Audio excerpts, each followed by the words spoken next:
we're heading into the second drafting phase of our match number 2. Match point na nga po para sa Aurora MLBB kontra Blacklist International. Ngayon, kanina, nung game number 1, nakita natin, for the last 3 games ng araw, puro Ling. Oo. Ling ang nagiging first pick. Yun kaya yung pwedeng mangyari ulit kasi so far, open pa yung Ling eh. Yun nga eh. Ang tanong natin Sa kamay pa ni MP. diba, kay Master the Basics, palulusutin ba natin ang Ling na mahawakan ni MP or isi-switch up natin ng mga bagay-bagay ulit? Kasi also interesting, makikita natin banned out ang Zas and no Ling para dito. So they will be prioritizing ano ba ang nakaka-match kasi sa Ling pagdating doon sa split, pagdating doon sa laning. Ngayon, Blacklist International, sila naman yung magkakaroon ng advantage to do just that. Oh, yung Moskov ngayon, mas secure ni Outplayed. And ito mas appropriate to for Outplayed for me kaysa sa Harit. Kasi nasa sa pangalan na mismo eh. Mas madali kasi mag-outplay. Pag naka-Moskov ka, again, the global presence of the Spear of Destruction, basta tumama, kahit anong clash, pwede ka sumama. Ang magiging tanong dyan, Bri, magkaka-clash ba? Magkagamit ba yung Question of the day. Yun yung question eh. Magkaka-clash ba sa game na ito? O dahil Moskov ang pinik ng Blacklist ay puro split na naman Baka pwede, ang makikita natin. Pero we'll see dahil nandun din naman even sa lineup nila kanina yung intention ng Harit Angela, let's say, di ba? Parang makikita mo yung idea. Pero this time, iba yung response na pinapakita ng Aurora MLBB. Tinapatan agad nila yung Moskov at pinik yung Edith. Ang dami pang hidden para sa atin sa kung ano yung plano. Especially as flex pick din yung Edith. And now, yes, yun. Ayun na. May bago na naman. May bago na naman pasabog. Isa sa mga bagong heroes na talagang umuusbong sa RG ngayon. The Johed. Na sobrang ganda gamitin as a roam. Pero ito, OMG. Haji. Okay. Aurora pala ha. Agresibong version pala ang nais. Aurora pala ha. Oo, nag-damage na ngayon si Haji and what better way to see this hero if not paired up with that setup na magmumula sa Johed, di ba? I think actually patong-patong nga yan eh na crowd control na pwede nating makita. First 3 picks pa lang nila dito may crowd control. Maski Moskov meron yan. Spear of Misery lang eh. Ay! Oy! Oy! Oy! Ay, teka lang. Hindi ba lang na yun natapos sa sinasabi natin? Ginulat na tayo ulit. May pasabog. Okay. Demon Kite. Sinabi niya na excited talaga siyang mag-assassin and it does not stop with the Ling. Funny naman ngayon. Naku po, ano naman sasagot na MP? Kasi Ewan ko. sigurado ako sasabihin dito ni Demon Kite pag nanalo sila. Oo. Kasi hindi nag-assassin si MP. Anong sasabihin niya? Tingin mo. Hindi ko alam. Bumalik ka na, ganun. Grabe kasi dun yung kaninang sinabi niya, bumalik ka pala dito. Oh, Kala balik ko ka na sa doon. ano. Sabi niya. Di natin alam, depende. Pero sa ngayon, dahil revealed na rin agad yung rumor for Blacklist International, libre ang Aurora na hindi magbakasakali or mag-ban out ng mga suppress heroes anymore. Ang tinitignan ko ngayon yung pwedeng matira for MP eh. Nolan, Julian na lang. Parang pwede mong gamitin. Wala na kasi yung link. Fanny, Haya, natanggal na. Pag ito nag-hanzo din, ewan ko na. Pwede. Pero kasi in this kind of matchup, parang wala kang sobrang accessible na target pa. Even the Claude with the BMI is medyo Tsaka mahirap. ang dali mong puntahan pag may Fanny na kalaban. Oo, ikaw, ma-hunt down ka lang niya ng mga hunt down, cutthroat. And also, ang dami ng buy time agad with the Edith in the lineup of Aurora MLBB. So, talagang inuubusan na ngayon ng heroes si MP the King.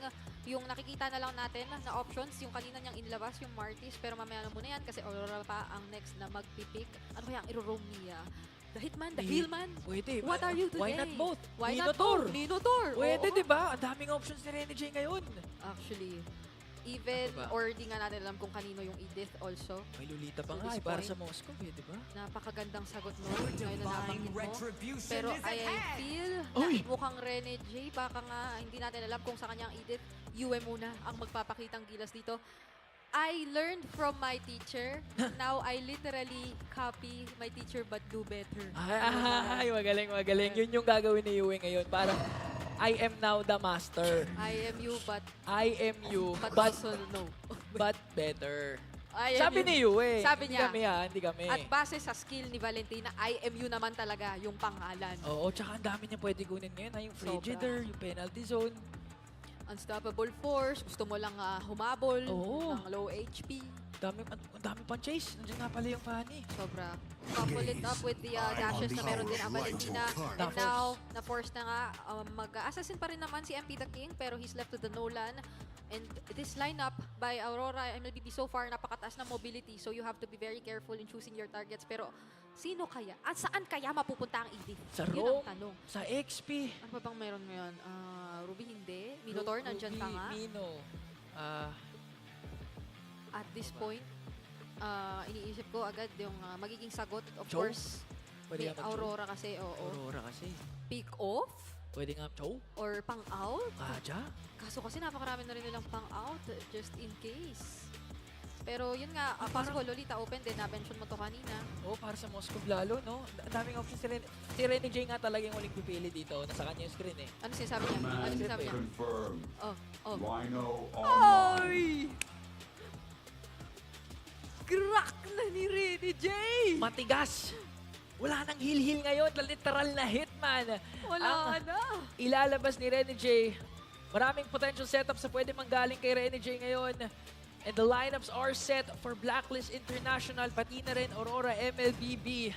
Game number 2 na ito, guys. Match point na for Aurora. Oh. Mae-extend ba ng loyalty ang seri na ito, or will Aurora fuel and enhance their momentum and Yes. take down a Blacklist?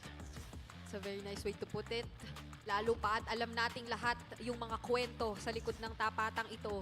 Kung papaano o kung gaano kagusto ng dalawang teams na hindi lang manalo for their first game of the season, pero talagang makapag-establish ng statement kontra dito sa mga kupunan na kay tagal na natin nakikita na magkakasama ngayon ay hiwa-hiwalay na. Watak-watak na sila at ngayon muli silang magkikita dito sa Land of Dawn for game number 2.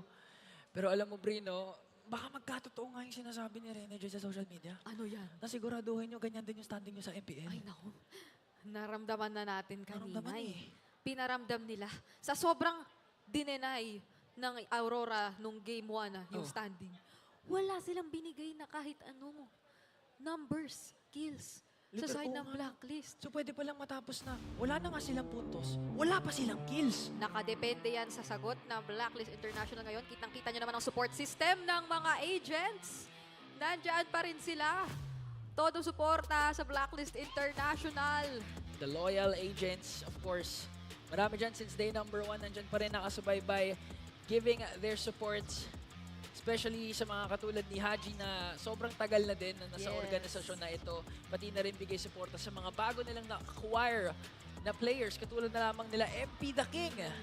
Nandyan din naman sila, sila Outplayed, Lord Yes. J. Perks, pati yung other 5 man, sila Dilar. 10-man Oo. lineup kasi yung Blacklist. Ang hirap pag iisa-isahin pa Kompleto eh. yan, kompleto yan. At dito naman sa side ng Auroras, kitang-kita Oy! nyo na! Andyan na si Wise! Bakit ganon? Naririnig ko sa utak ko yung let's go. Let's go! Di ba pwede mong i-voice over eh.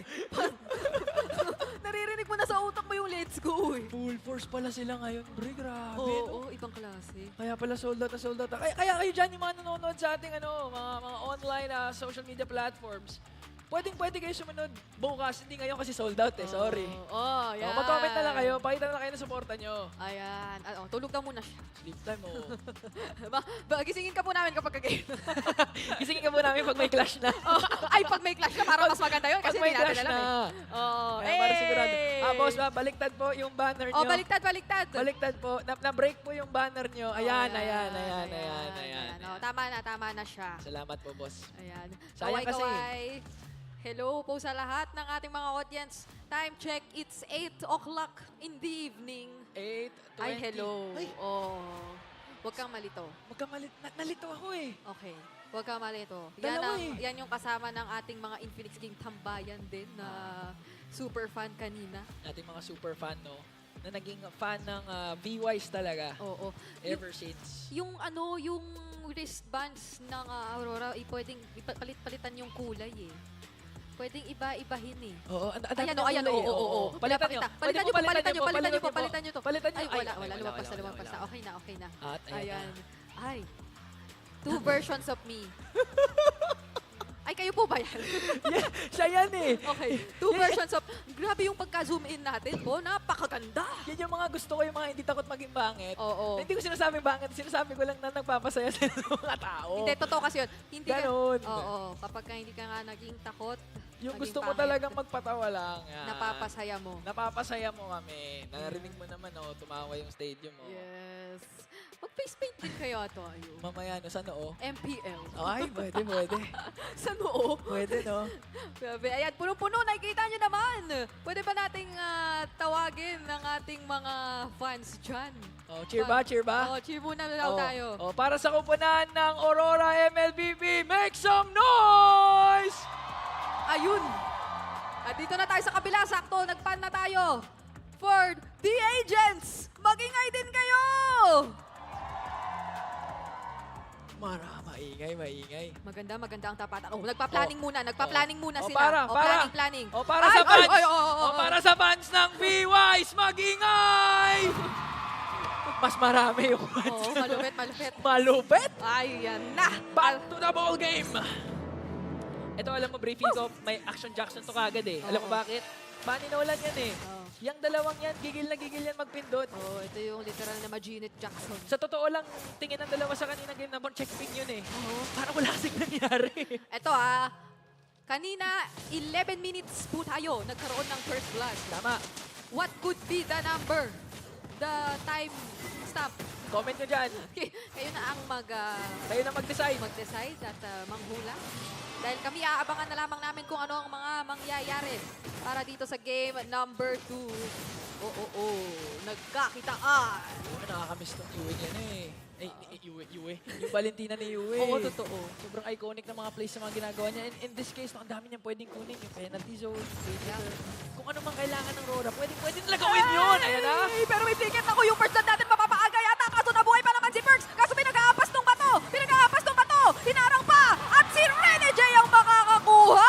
Napakasakit na nga ngayon ni Hitman. Makakaisa ngayon ng Aurora MLBB. Very contrast to what happened nung game number 1 dahil this time may action ka agad. Yeah. At mapupunta pa sa kamay ni Rene J. Oy! Oy! Oy!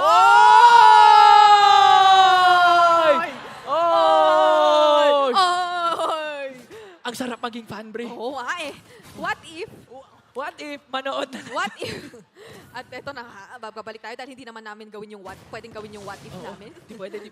Kanina, si Rene J yung isa sa mga may kasalanan ba't walang namamatay Oo. dahil sa mga guide win. Ngayon siya yung rason bakit may namatay 1 minute in pa lang. Oh, chinarge na eh. Sinarge niya yung eto. power of nature eh. Eto ang bato. Oo eh. Ding! Ding! Ang Ang bato! bato!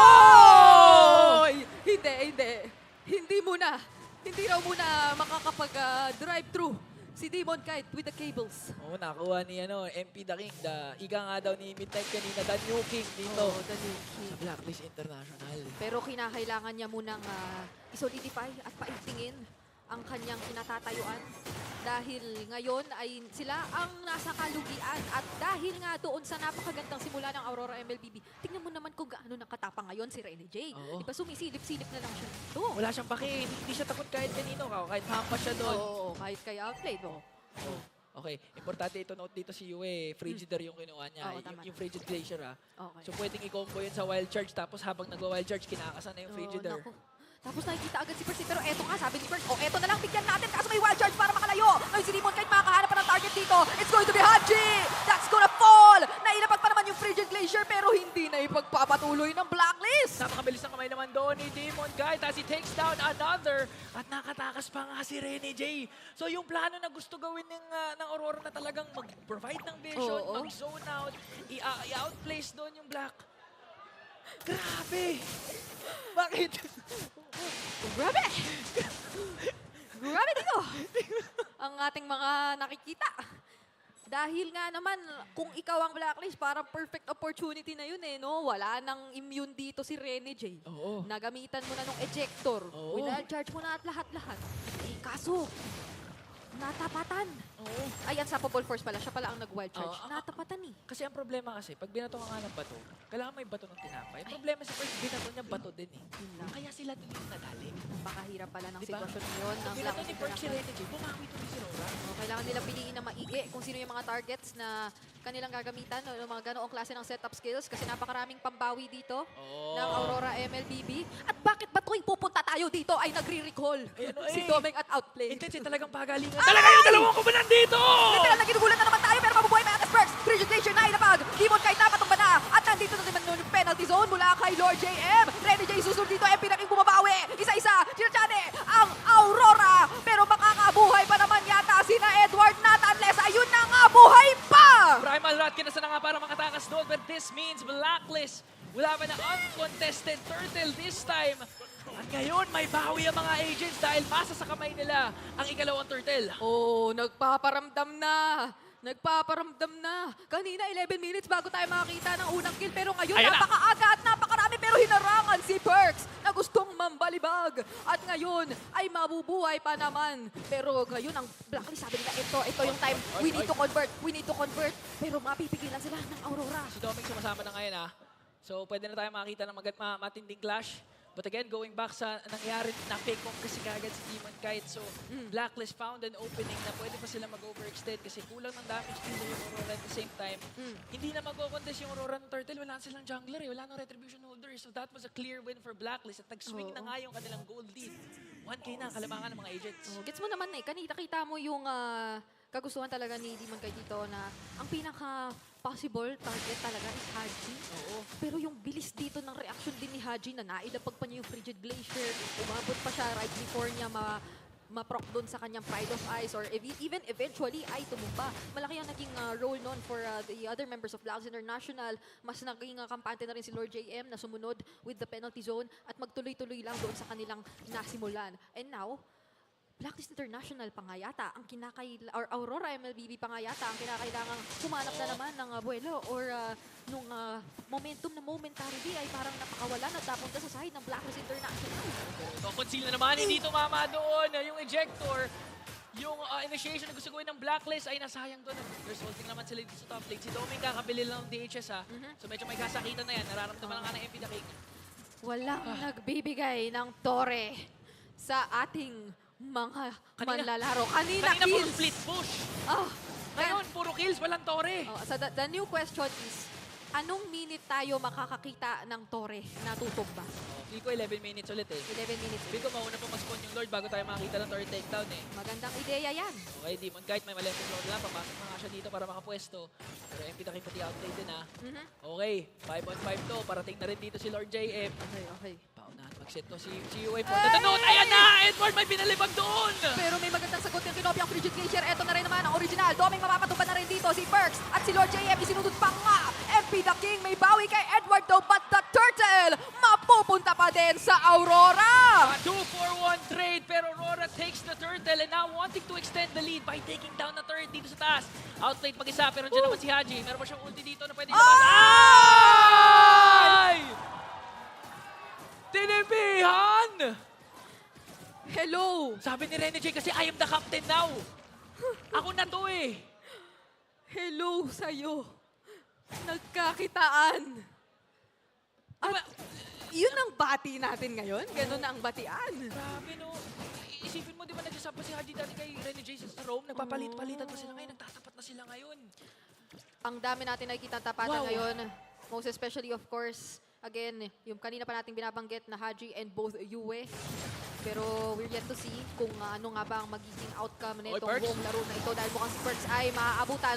Unstoppable force na may flicker out. Wow! Okay, napatakbo yun ng robot. Napagamit din ng conceal. So another pang-initiate na wala din sa Blacklist.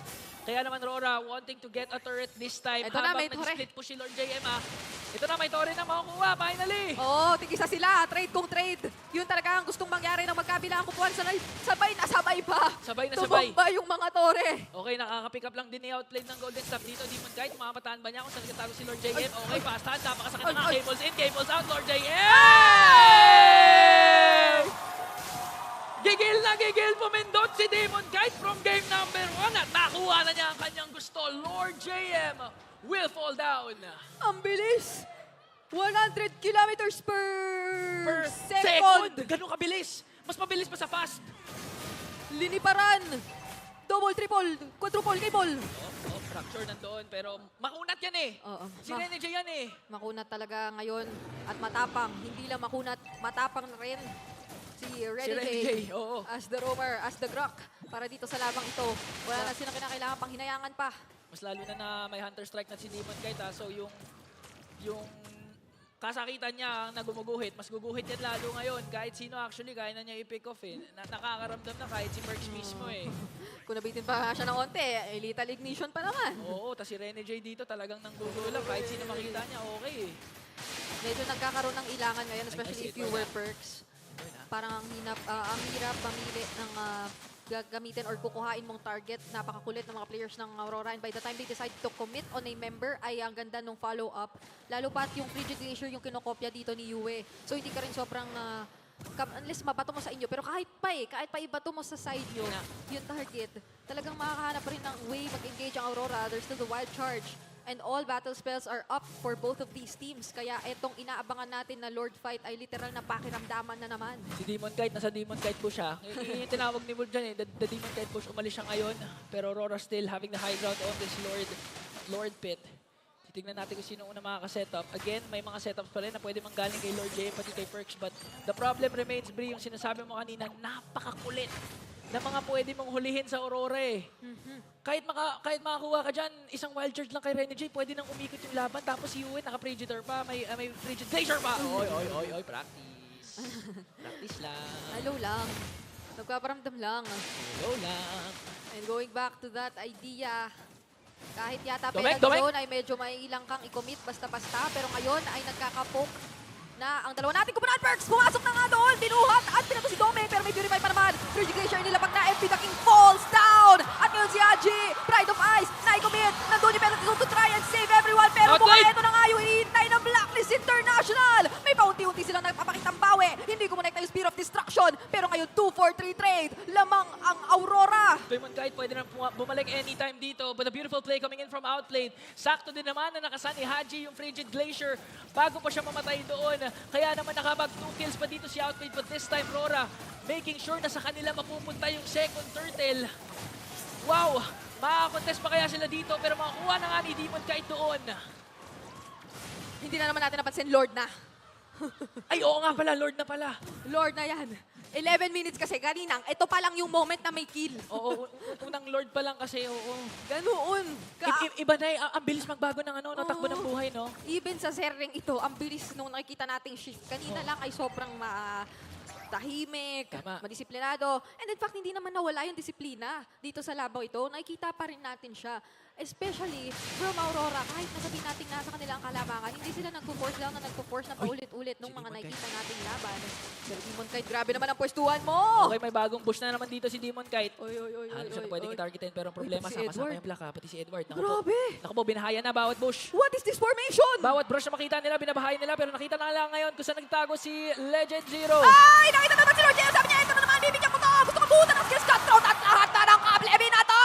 Lahat na ng kable kumonekta para lang patumbain doon si Lord JM. At sakto din naman dahil may Lord pa dito ang Aurora. At ngayon mapipitas nila yung middle lane turret. Habang Blacklist medyo nahihirapan dumipensa ngayon. Perk with the flicker in pero walang kumonekta. Nakapag-free si Doming dahil makuha nila yung torre sa gitna. Hindi ka na makapwesto basta-basta. Kahit pa ikaw si Perks. Kahit pa ikaw si Lord JM. Nowhere is safe. May kakaibang formation na ginagawa yung Aurora. Kinokopya yata nila yung logo. Lahat na nagpapailaw na nga dito yung Aurora o kaya puro TP eh. Yung logo nila ginagawa nila sa Land of Dawn. Oo, yung pala yung yung pala yung The three dots connecting. the 3 dots connecting tapos yung TP pala yung Northern Lights. Yung pala. The Northern Lights. Kaya pala napakaraming TP ng Aurora kasi yun yung Northern Lights. Grabe dito. Naku, isipin mo kahit saan ka pumunta. May Demon Kite. May Demon Kite, may Demon Edward. Kite sa taas, Edward sa baba. Wala ka na mapupuntahan. Kahit tumakas ka pa, habulin ka lang din ang top of the force. Ginamit na nga at pinato yung bato. Ay, mukhang nandito naman na yung first output, pero Doming papasok with the blazing duet! Outplayed! Hindi na yata kakayanin dito, pero mayroong pa namang out. At ngayon naman nandun yung penalty zone, pero kinakailangan na mag-disengage ng Blacklist International, pero hinarang na naman sila ni Rene J! Yung pader ni Rene J ay naging malaking problema para sa Blacklist International. Pero I also like to commend yung ginawa ni Yue tsaka ni Edward doon. Yue in that time, penalty zone ng kanyang kinopya. Kaya naman hindi nakatakas. Sila Lord JM, sinabayan pa nga ng Earth Shatter. At ngayon, hindi na pinapalabas ng Blacklist, ng Aurora yung Blacklist. Parang pwede ka lumabas, pero sigurado ka ba? Parang ganun na yung nangyayari. And if you were Blacklist International, mapapaisip ka na talaga kung pipiliin yung lumabas lahat-lahat dahil nga sa kanina pa natin ay kitang pinipiling panggalingan, pwestuhan ng Aurora MLBB throughout this entire match. And I would think na talagang nakakahanap dito ng way mag-penetrate doon sa formation na yon ang Blacklist International, even for Perk. So, sila yung nag-attempt na paulit-ulit do. Sila yung naghahanap as much as possible ng targets. At nakakita sila ng isa. That's going to be Dominic! At mukhang wala muna siyang Purify. Mapapatumba na nga siya ngayon ni Haji. Frigidation nandyan na rin. Mag-out na ba ang Blacks International? Pero meron pang pabol! Na wild charge from Renegade! Lumilipad na rin si Demon kahit with a triple kill and a mania! Lord J na lamang ang natitira. Hahanapin ba nila doon yung Savage? Dahil may minions din naman sila sa gitna. Rene J, the heel man nung game 1. Hitman ngayon dahil lahat tinamaan as they take down the tower sa middle lane. Hindi na kita papauwiin, Lord JM and Aurora MLBB! They will secure the sweep!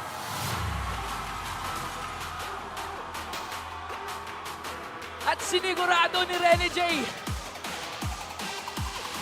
na hindi lang basta-basta ang Aurora, na kahit nagkatapat na kayo sa RG, ako yung biggest factor, and that factor was the main reason kung bakit nanalo ang Aurora sa bakbakan na ito kontra Blacklist. What a way to start the first day of the season!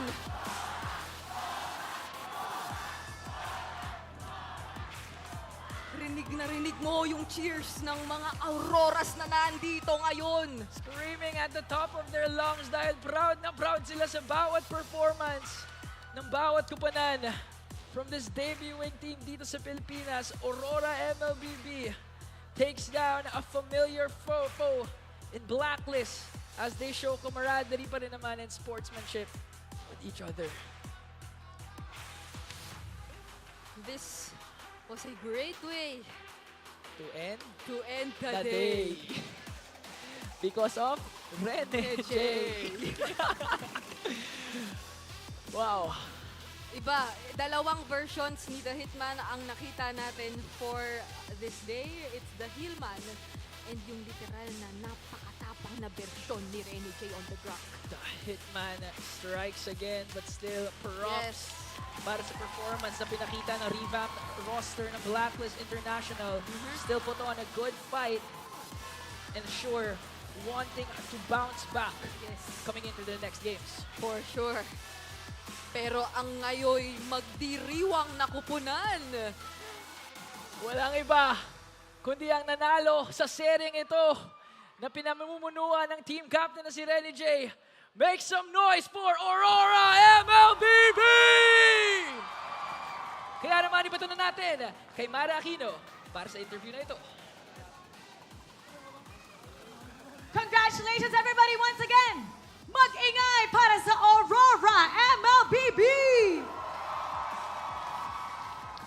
Ang galing kasi first matchup nyo, first as a team, new team, na-sweep nyo kaagad ang inyong opponent that we've all been wanting to see this matchup. Now, what happened in the first game, Manager? Parang bakit kayo sobrang careful? It took 10 minutes bago mag-first blood. Siguro dahil alam namin yung winning condition namin. Kung baga kung ano yung gagawin namin sa game. Yun po, tawag dito, chill lang kami kasi ang dali lang eh. Wow! Rene J, I haven't heard you speak that way in a very long time. Very long time. Ito naman, para naman to kay Yue. Yue! MVP ka nung game number 1 with Jerzas. Patunay ba to na mas magaling ka na ngayon kay Haji? Para sa akin po, di ko masabi kasi iba-iba yung lakas namin yung individual. As an individual. That is such a Yue answer. Yue, congratulations with that MVP. Demon Kite. Grabe naman yung Fanny. Okay, bago mag-umpisa ang araw na to, merong sinabi si MP. Sabi niya something along the lines na siguraduhin mo, patunayan mo na tama yung decision mo na pumunta ng Aurora MLBB. Ngayon na tinalo nyo sila, sweep sa first matchup nyo. Enough na ba yun na patunay para sa'yo? Hindi pa po kasi gusto ko talunin lahat ng teams, hindi lang po Blacklist. And that's a great answer. Gusto nilang talunin lahat ng teams, hindi lang ang Blacklist. And now, ang ating MVP, can you guys guess who it is? The MVP of the game is... Demon Kites! Demon Kites! It's so nice na nakikita kang nagsha-shine with Aurora, MLBB. At ngayon, ang dami niyong fans. Sold out! 100% sold out ang inyong seats. Anong gusto mong sabihin sa lahat ng mga supporters nyo? Sa lahat po ng mga supporters ng Aurora, maraming salamat po sa pagpunta niyo. Tsaka patuloy niyo lang po kami supportahan. Lagi namin bibigay yung pinaka-best namin. And we hope to see these kinds of games from you guys. And ito pa lang, you're making MPL Season 14 very, very exciting. At ito, ang bago natin ginagawa, syempre gusto natin i-reward ang ating mga fans. Meron tayong isang kasama sa tagumpay na fan na mananalo ng 3,000 diamonds. And I'm gonna point to you with the glasses. Ay, sino ba? With the hat. Hello! Congratulations, the one with the hat. Hello, what's your name? Vince po. Vince! O, kanino ka ba totally impressed today sa laban? Sa kanilang lahat po kasi napakaganda ng pinakita nilang performance. Congratulations, you won 3,000 diamonds. Anong gagawin mo sa diamonds mo? Ipangkikip sa mga friends ko, sa mga burikats, tsaka sa kasama ko pa mga VY spam. Congratulations once again. At makiklaim mo ang iyong prize maya-maya. Thank you so much. Once again, everybody, give it up for Aurora MLBB. And you may now take your bow and take your walk of victory. Nagpapakilala ngayon ang Aurora MLBB. Nagpapakita ng kanilang tunay na lakas sa kanilang first match of the season.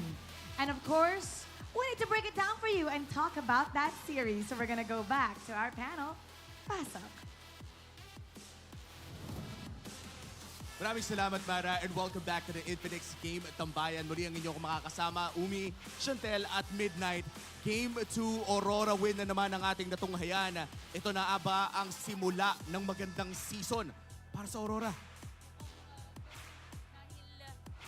Mukhang gano'n na nga dahil napakaganda din ng kanilang pag-gel in with Demon Kite as part of their lineup. Na siya rin ang ating MVP para sa laban na yun. Yeah, ganda nung naging performance actually nung Fanny. Binabangit ni Chantel kanina during do sa discussion namin na parang medyo mahirap nga naman mag-Fanny sa Johed versus, actually Johed Moskov. Oh. Kasi syempre, babato ka, tutusok ka sa pader. Pero sabi ni Demon Kite, alam mo, ito yung pinakaunang impact hero ko eh. Naalala ko nasa Aras Japan noon, Season 8, si Demon Kite. Rookie of the season siya noon, by the way. Yung mga hero niya, yung mga Benedetta, mga Fanny. Ito Mga yung Ling. mga Ling. Wala siyang pake kahit anong matchup. Sabi niya, basta nakikita ko maganda, laban to. Naalala ko during that rookie season for Demon Kite na parang sinabi ng lahat na siya yung tipo ng super rookie na one-man army daw. Oo. Straight from the amateur days ni Demon Kite, yun ang kanyang reputasyon. Naalala ko kasi nung bagong introduce yung aspirant skin, pag si Demon Kite yung naglalaro ng Fanny, hindi titigil yung Ramdam na ramdam. Ito, dito parang naghahanap nga lang siya ng perfect timing against oo nga pala, naaalala ko na yung Demon Kite rookie days. Di ba? Nung time na yun, parang hindi siya, ayan. Ay ano, yung narinig lang ng Blacklist kanina. Napakasakit pa nun. For the side of Blacklist International, they tried really hard. Kung Yeah. titignan natin ang early game, Midnight, ano ba ang naging approach ng Blacklist dito? Well, knowing na yung meron ka kasing Grok din na kailangan problemahin, no? Kahit sabihin natin meron kang Joed, as much as you wanted to play aggressive, you have to deal with Rene J here na lagi na lang papasok sa bush, nagagamit yung passive ng Grok with the power of nature. So hindi rin nila ma-utilize actually yung Joed. So parang ang naging ideology ng Blacklist International dito is palabasin na natin si Outplayed na maganda yung kanyang laning stage. And we all know this COD and Moscow matchup, medyo favored to sa sa Moscow. Pero alam mo, si Dominic specialty niya rin kasi yung Claude. By the way, napakalupit nung nakita niyo silence kanina. Yung wild charge ni Rene J, it really made a change. No, yung wild charge niya from Georgia. Talagang makita niya. Wild charge from Georgia. Georgia. Kumanta na siya, sabi niya, uy, cut. There's a wild charge from Georgia.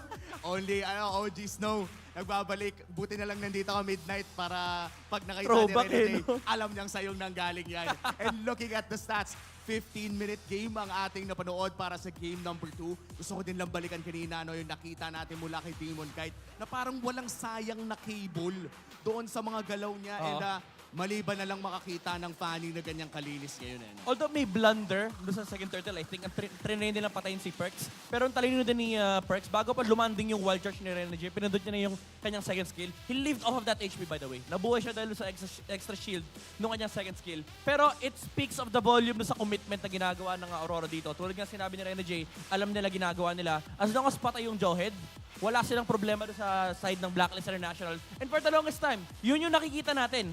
Early game, sinong tinarget nila? Si Perks. Talagang pinuruhan kagad yung Jawhead. Every single team fight na makikita nila, basta kaya nila patayin yung Jawhead, ginagawa ng Aurora yung pick-off na yon. Pagdating yung late game, actually hindi na nga nagmamatter kung si Jawhead yung makita nila o hindi. Kasi isang wild charge lang kay Rene J. Nakita natin na sa last team fight, dinaanan lang ni Demon Kite. 3 pa nga dinaanan yung nag-drive-by, Oo. yung Fanny. At grabe din kasi yung vision na pinrovide ni Hitman with, of course, the Grok. Yung wall din pala parang underrated Fanny combo, no? Yung tipo na kung Oh, dito ka walang mag-cable. dito ka na mag-cable, kapatid. Hindi man natin nakita masyado yon sa larong ito. May possibility na nagawa ng team na yun. Oo. Tsaka yung hindi nga lang yung wall eh. Yung killer instinct lang ni Rene J tsaka ni Demon Kite sa last moment, yung kay, hindi pala last moment. Bago nangyari yung magandang wild charge kay Rene J, inabangan nila si Lord JM one time. Tiris na yun by the way. Tiris na yun na napatay ng Fanny and the Grok dahil lang alam mo yun, lagi